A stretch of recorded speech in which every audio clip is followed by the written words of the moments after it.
ہرات میں حضور علیہ السلام کی اولاد سے ایک شہزادی بیوہ ہو جاتی ہے تو وہ اپنے بچوں کو لے کر کے سمرقند میں آتی ہے اور پوچھتی ہے کہ یہاں کوئی شخص ہو جو مجبور لوگ مفلوق الحال لوگوں کی مدد کرتا ہو۔ تو لوگوں نے کہا کہ یہاں دو بڑے سخی لوگ ہیں، ایک مسلمان ہے اور ایک مجوسی ہے۔ تو اس نے کہا مجھے تو مسلمان کے پاس ہی جانا چاہیے، اور گئی اور کہا کہ میں مفلوق الحال ہوں، میرا خاندان رسول صلی اللہ علیہ وآلہ وسلم سے تعلق ہے، غریب الدیار ہوں، شوہر کا سر سے سایہ اٹھ گیا ہے، یہ بچے ہیں، تو آپ اگر میری مدد کر دیں تو میری سفید پوشی کا بھرم باقی رہے۔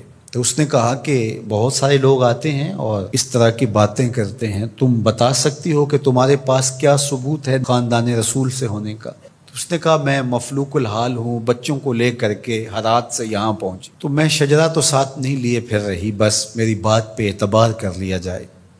اس نے کہا کہ میں تیری بات پہ اعتبار نہیں کر سکتا۔ خیر وہ وہاں سے اٹھی اور اس مجوسی کے پاس چلی گئی اور اس کو جا کے بتایا کہ مفلوق الحال ہوں، یہ میرے چھوٹے یتیم بچے ہیں، میں رسول کریم صلی اللہ علیہ وسلم کی اولاد سے ہوں، تو آپ اگر میری مدد کر دیں۔ تو اس نے انتظام کر دیا ایک چھوٹے سے گھر کا، اور جو ضروریات کی چیزیں تھیں وہ باہم پہنچا دیں۔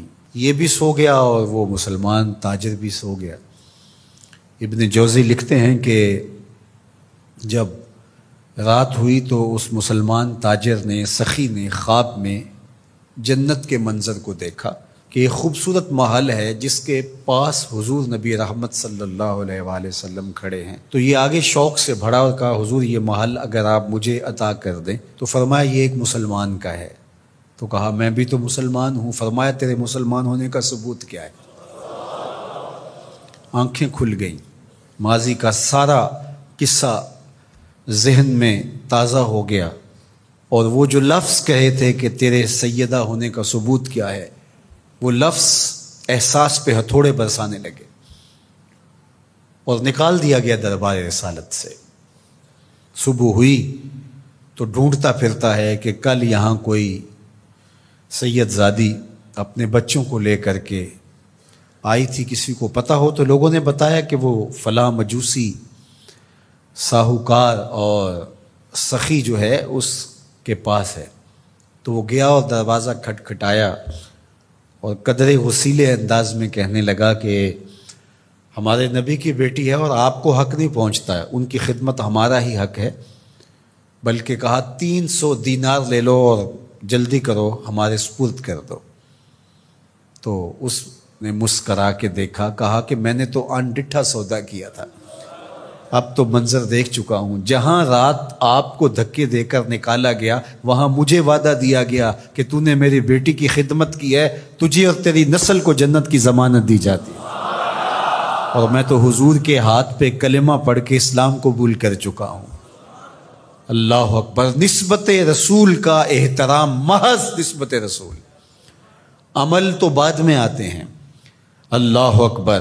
تو فرمایا کہ احبو لأہل بیتی لحبی، میرے اہل بیت سے محبت میری وجہ سے کرو۔ اللہ اکبر۔ امت کو سمجھنا چاہیے کہ اہل بیت رسول کا معاملہ کتنا حساس اور کتنا نازک ہے، اور آقا کریم نے کس قدر اس کو اہمیت کے ساتھ حجۃ الوداع کے موقع پر ارشاد فرمایا، اور دوسرا حضور علیہ السلام نے مقام خم پر باقاعدہ خطاب کرتے ہوئے ارشاد فرمایا۔ یہ مکہ اور مدینہ کے درمیان ایک جگہ ہے۔ الا ایھا الناس، اے لوگو، انما انا بشر یوشک ان یاتی رسول ربی فاجیبو، فرمایا کہ میں بشر ہوں، موت کا فرشتہ پیغام لے کر میرے پاس بھی آئے گا اور میں رب کے بلاوے پر حاضر ہو جاؤں گا۔ وانا تارک فیکم ثقلین، لیکن تمہیں تنہا اور لاوارث نہیں چھوڑ کے جا رہا، تمہارے اندر دو بھاری چیزیں چھوڑ کے جا رہا ہوں، جس کو میرے حضور بھی بھاری کہیں وہ کتنی بھاری ہوگی۔ اولہما کتاب اللہ، ان میں سے پہلی چیز کتاب اللہ، اللہ کی کتاب، فیہ الہدی والنور فخذوا بکتاب اللہ واستمسکوا بہ، اس میں ہدایت ہے، اس میں روشنی ہے، پس اللہ کی کتاب کو مضبوطی سے پکڑ لو اور اس کے ساتھ تمسک اختیار کر لو، جڑ جاؤ اس کے ساتھ، لپٹ جاؤ، چمٹ جاؤ اس کتاب کے ساتھ، اپنا ربط کبھی بھی قرآن سے ٹوٹنے نہ دینا، قرآن کے ساتھ اپنے تعلق باطن کو کبھی کمزور نہ ہونے دینا، اس کی تلاوت دن کے اجالوں میں رات کی تنہائیوں میں تمہارا معمول حیات رہے۔ فحث علی کتاب اللہ، حضور نے ابھارا لوگوں کو کتاب اللہ کے ساتھ جڑنے کے لیے، وَرَغَّبَ فِيهِ، اور ترغیب دی کہ اس کتاب سے وابستہ رہو، اس کتاب سے جڑو، اس کتاب کو کبھی نہ چھوڑنا۔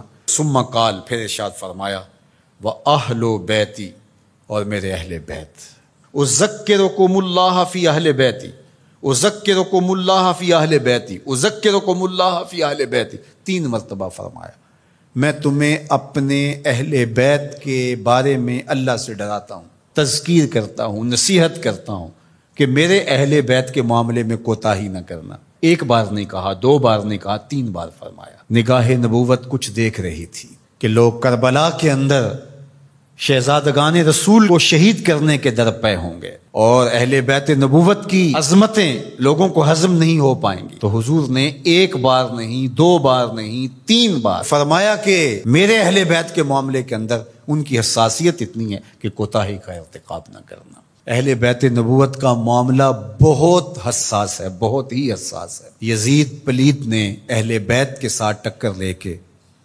اپنی عاقبت بھی برباد کر لی اور اپنی دنیا بھی برباد کر لی، اور اپنی نسلوں کو بھی بدبودار بنا لیا اس نے۔ یزید کا نام بدی کا استعارہ بن گیا، دشنام سے بھی بدتر، گالی سے بھی بدتر یزید کا نام ہے۔ حضرت امام حسین رضی اللہ تعالیٰ عنہ حق کا استعارہ بن کے ابھرے، اور قیامت تک ان کا نام زندہ، روشن، سرخرو، کامیاب اور بامراد رہے گا۔ رہتی دنیا تک حسین کے نام کا جھنڈا اونچا ہی رہے گا۔